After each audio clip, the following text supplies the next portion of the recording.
fear deep down inside, tucked away in that stray corner. What is mine, you ask?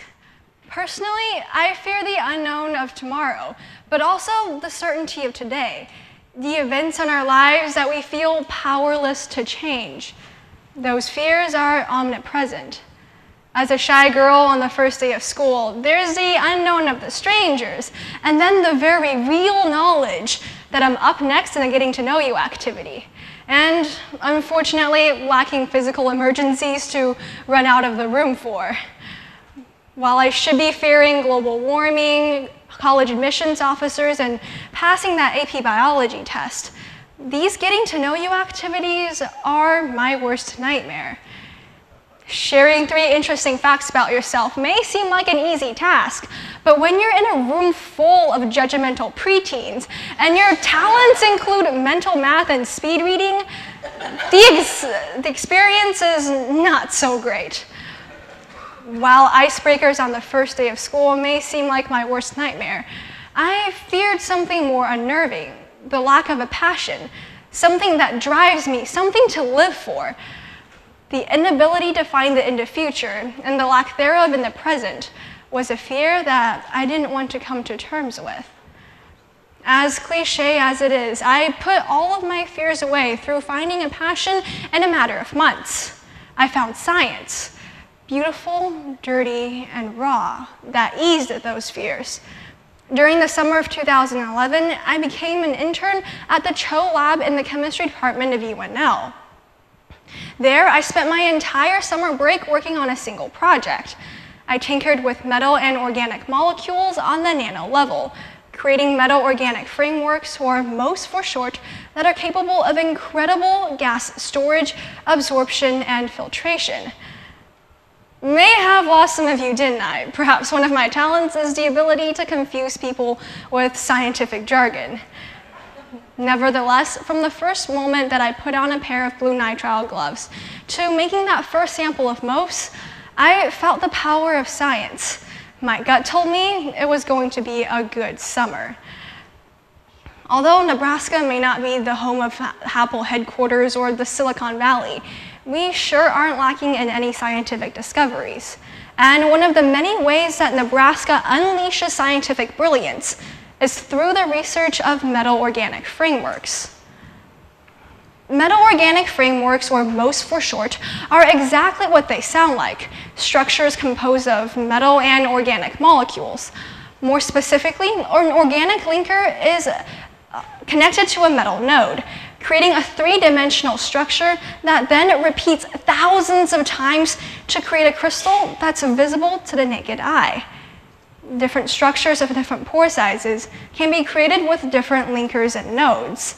Thus, the synthesis of MOS allows for an infinite number of possibilities. Since its discovery in 1998 by Dr. Omar Yagi, over 2,000 structures have been discovered and reported around the world. The importance of MOS lies in its porous nature. It has the highest surface area of any material in the entire world. The highest surface area MOF has over 7,000 square meters per gram, which is essentially the surface area of an entire desk condensed into a single crystal the size of a grain of salt. This amazing property of MOS is what makes it so appealing to environmental scientists, particularly in the area of hydrogen storage and carbon capture. MOS put using hydrogen as a viable fuel source in the realm of possibility. Hydrogen gas, when burned in a fuel cell, is nothing but water, and it contains 3 times the energy per gram than that of gasoline. However, there are many roadblocks to using hydrogen as a fuel source. It's not easily compressible, and its instability causes huge safety concerns. However, MOS can solve both of those problems. Hydrogen gas molecules are attracted to the surface of the MOF, and the MOF soaks up the hydrogen like a sponge, thereby increasing both its compressibility as well as stability.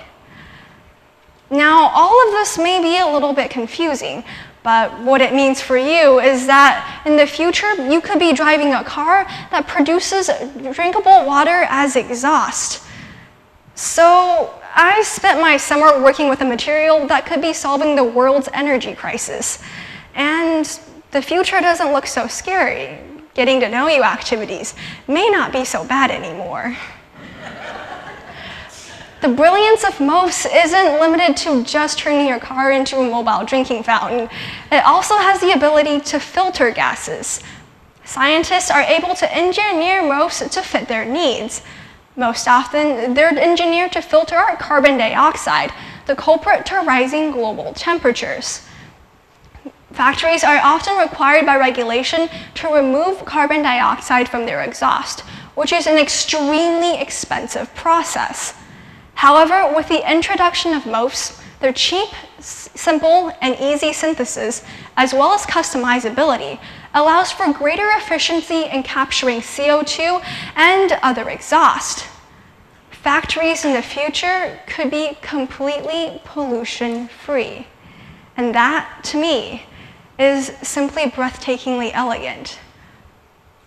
MOFs lessen both the financial strains on companies as well as the environmental strains on Mother Earth.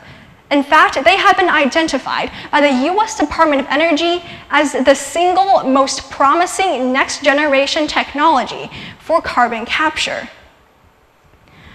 Although global warming may be an ever-present and future fear, but at least MOFs can at least slow our way to a fate like those described in a bad apocalypse film. And no offense if you actually like 2012. The brilliance of MOFs isn't limited to hydrogen storage and carbon capture. Other uses include catalysis, drug delivery, and gas detection. I could stand up here all day and talk about those uses, although I'm afraid Sean Vanneman and Randy Bretz, the directors of this TEDx conference, would kick me off the stage before I would get through it all. So what I will share with you today is my personal story. As you may remember, in the summer of 2011, I became an intern at the Cho Lab in the chemistry department of UNL. There, I was introduced to the amazing world of MOFs and science, real science, that is, free of textbooks and full of unexpected spills and surprises. Believe me, I broke my fair share of glassware there within the first week. There, I was assigned to work on a specific type of MOF called a PPF, or a porphyrin paddle wheel structure, composed of a metallated porphyrin as well as a paddle wheel and an organic linker. The problem the Cho lab faced was that the crystals they produced were too small to perform a single crystallography, a test that would confirm the structure of the crystals to the actual structure found on a theoretical computer model. Thus, my task was to simply make bigger crystals. Sounds simple enough, but fate sure didn't make it that way. Sometimes the crystals would be smaller. Sometimes they didn't even bother to form at all. And for weeks, I felt hopeless. While I could be hanging out with my friends or laying out under the sun, I was measuring out minuscule amounts of chemicals and cursing under my breath when that 0.1 milligram of zinc nitrate got blown off of the weighing paper for the third time. The project became an obsession of mine. I was determined to see it through. And after weeks of poring over old lab notes, changing ingredient amounts, synthesis, time, and temperature, a sample with huge crystals finally emerged. This PPF31 with my synthesis method is currently being tested for carbon dioxide absorption capabilities. Those results, along with their method, are weeks away from publication. My hard work paid off. The thrill that I felt when my eyes first laid on those crystals was indescribable. Those feelings of thrill and excitement are what I believe drives science. Because a project may not work for weeks or months or even some cases, years. But it's not the discovery that's important. It's the persistence to pursue those unanswered questions. It's the willingness to problem solve. It's the willingness to doubt yourself. That is real science. It's beautiful, it's sturdy, and it's raw.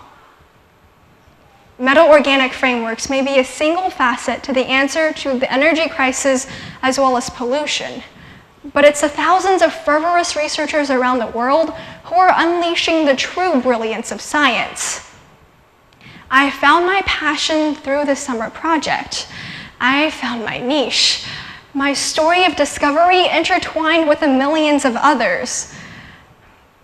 This research project revealed to me the power of science to calm fears. Whether it's as simple as igniting a spark of inspiration or as worldly as solving global environmental problems, science solidifies the future through changing the present. I still fear the unknown of tomorrow, the powerlessness to change today, and yes, those getting to know you activities. But discovery, persistence, and doubt exist to calm those fears. Because the brilliance of science makes the unknown known, and the powerless powerful.